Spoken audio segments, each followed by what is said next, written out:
I'm Tracy, and this is Working Man's Revolution. Please like, subscribe, and leave a comment. Good afternoon.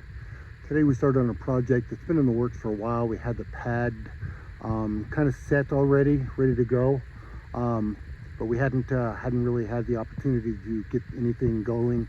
It's going to be like a tool shed, lawnmowers, weed eaters, things like that. So we got the pad. We just started the floor, joists, that kind of thing. We should have the floor set by tomorrow.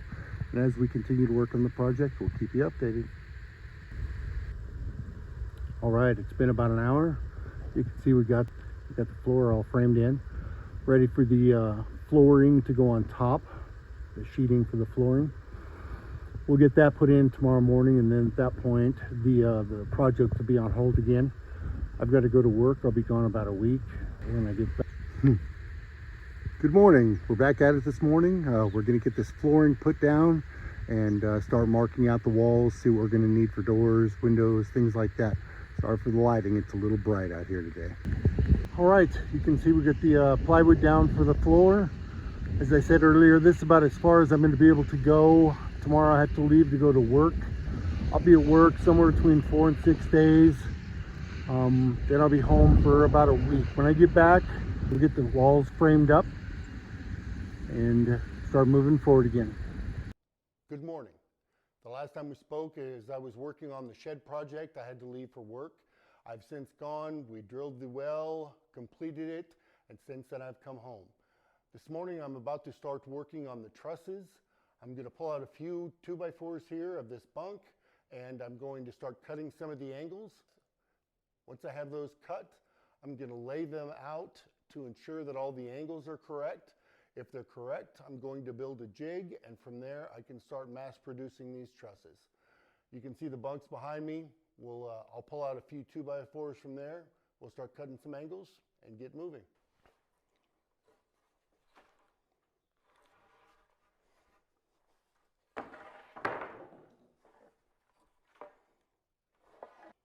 For the shed, we want to build gambrel trusses, also known as barn-style trusses.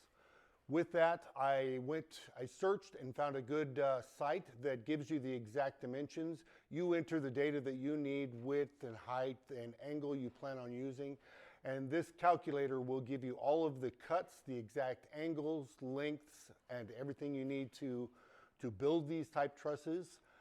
The website is concalculator.com. That is CONCALCULATOR.com.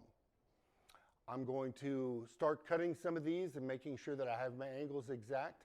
From there, we'll start laying and start building our jig. From the website, not only does it give me the exact angle that is required, it also gives me the dimensions so that I can mark a straight line and then measure over the exact distance that's required and then create my angle. And that way I can verify that the angle on the saw is exactly what I need on the 2x4.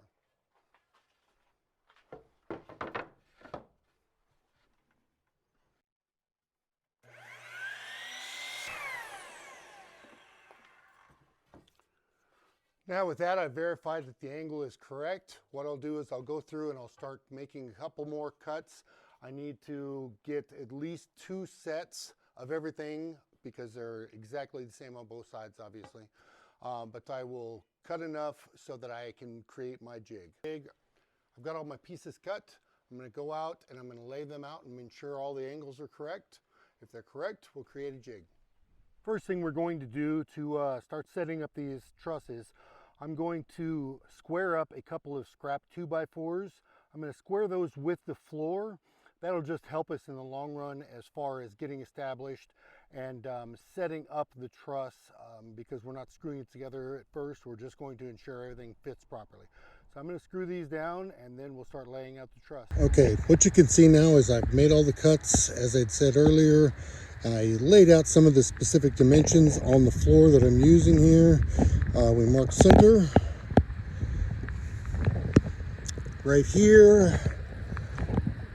Additionally, marked center at the top, and then measured up to the top of what would be the top of the truss.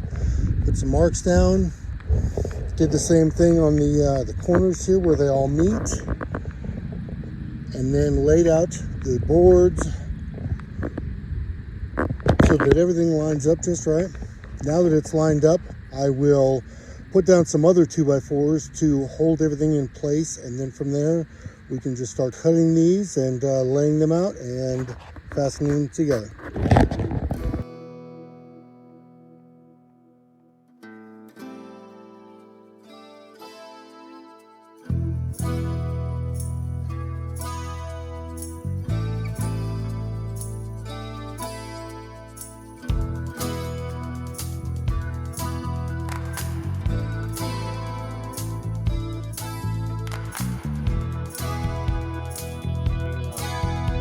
It got too windy outside for me to show you the jig. You wouldn't have been able to hear me talk with all the wind going. So what I've decided to do is come in the barn here, and I'm going to start cutting the gussets. I plan on making the gussets 16 inches wide. That way I can get 3 gussets out of each row that I cut here. I'm going to need at least 3 gussets per truss. So I'm going to start cutting gussets, and I'll show you the next step as we get there. Goodness. After cutting all the gusset material to the correct width, now I need to cut them to the correct length, which is 16 inches, again, as I said earlier. What I've done is I've affixed a block, used the clamp there you can see, so that it's set right at 16 inches. Now I'll just use the miter saw, run them through real quick, and cut them all to the same length as 16 inches. After cutting all the gusset material to the correct height, then cutting it all to the correct length, I adjusted the angle of my miter saw so that I can cut the corners on it so that they will line up in the truss and fit the corners properly. Now with the jig completely built and all the gussets built, I took one piece of the lower truss and I set it here to verify that the angle is correct on the miter saw. And because the pieces are, those lower pieces are going to be just under 38 inches, I set a block and locked it here at 40 inches. Now I can cut all the 2x4s at the correct angle on the one side, and that part will be done.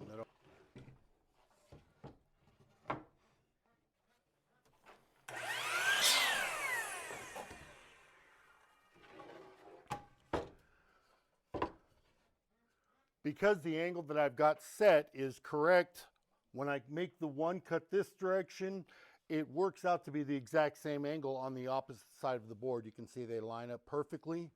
So I only need to make one cut on the 10 2x4s, and that angle will already be finished. Following the same procedure, I got the long upright truss. I'm using it to ensure that I have the angle correct.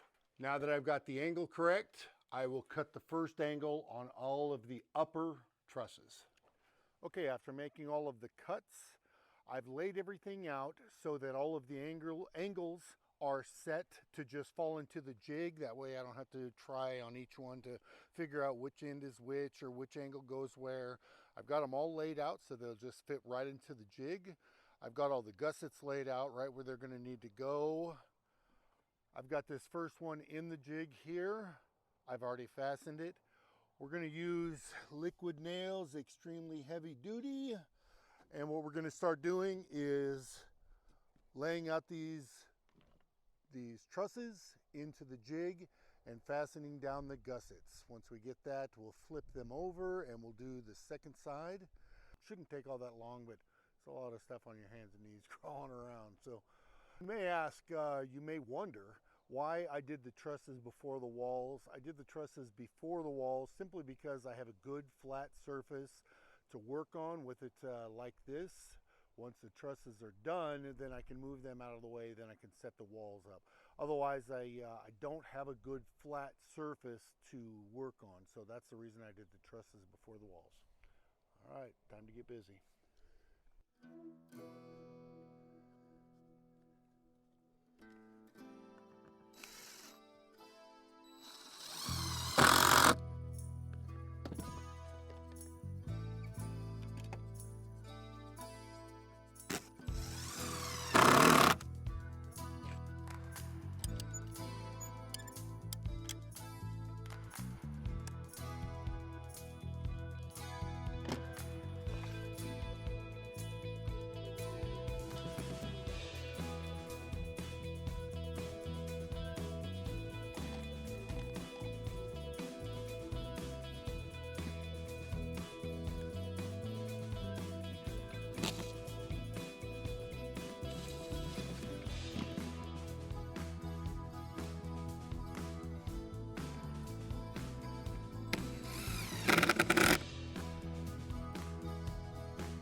Well, we got the trusses complete.